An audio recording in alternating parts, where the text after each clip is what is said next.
Diary of a Worm.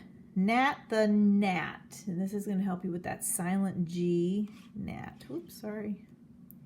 Based on the best-selling books by Doreen, Cronin, and Harry Bliss.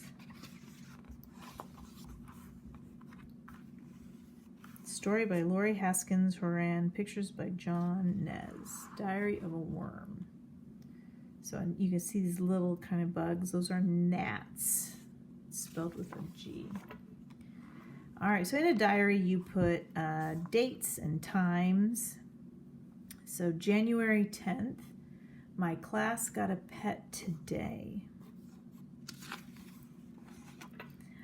I told Spider about him after school. Our gnat is so cute, I said, and we just have to name him. Didn't you say his name? Asked Spider. You said Nat. No, I said not Nat, Nat. Nat, Nat, said Spider. It was a confusing talk, but it did help me come up with the perfect name for our pet. So now it's January 11th, the next day, and Mrs. Mulch taught our class all about gnats. Gnat facts. So we're going to learn about this animal. Number 1, they love wet stuff just like worms do. 2, they're tiny even when they're grown up. 3, they fly around at dusk right before the sun goes down in swarms called ghosts. We have ghosts, so that's silent H.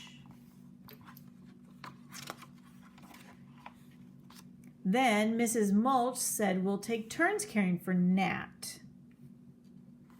Remember, you can pause at any time. My day is tomorrow. I can't wait. It's going to be the best day ever. All right, so now in a diary, you write a new date on a new day, and now this day for the worm, it's January 12th. Today is the worst day ever. I lost our class pet. No, now we got a problem.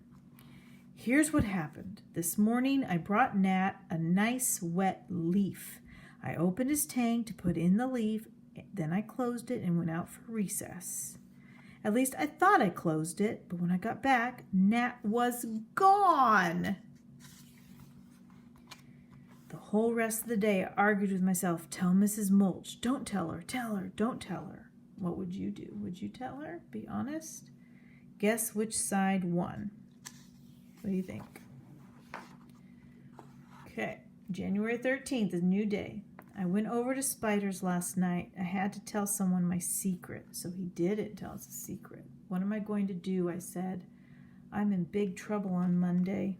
Suddenly I saw something in the air. Look, I whispered, a ghost. A ghost? Yelled Spider. The ghost of gnats gave me an idea. Spider, what if I took one of those gnats to school just until I found the real gnat? Then I stopped myself. That's impossible, I said. How would I ever catch a gnat? Because a worm doesn't have arms. Spider looked at me and smiled. Gee, too bad you don't have any friends who could spin a web. Spider helped me make a gnat trap. Oh, smart. After a few tries, I got a gnat. This idea just might work. All right, new day, January 15th. I did it. I put the gnat in Nat's tank this morning. No one could tell. No one but me. I felt horrible. Why does he feel horrible? It's because of his conscience, not telling the truth. All of a sudden, I stood up. That gnat is not Nat, I said. I lost him, and I put a different gnat in his tank. Mrs. Mulch gasped. A bunch of kids rushed over to look in the tank. Hey, said one of the kids. There are 2 gnats in there. One just flew out from under a leaf. Oh, God, he didn't lose Nat.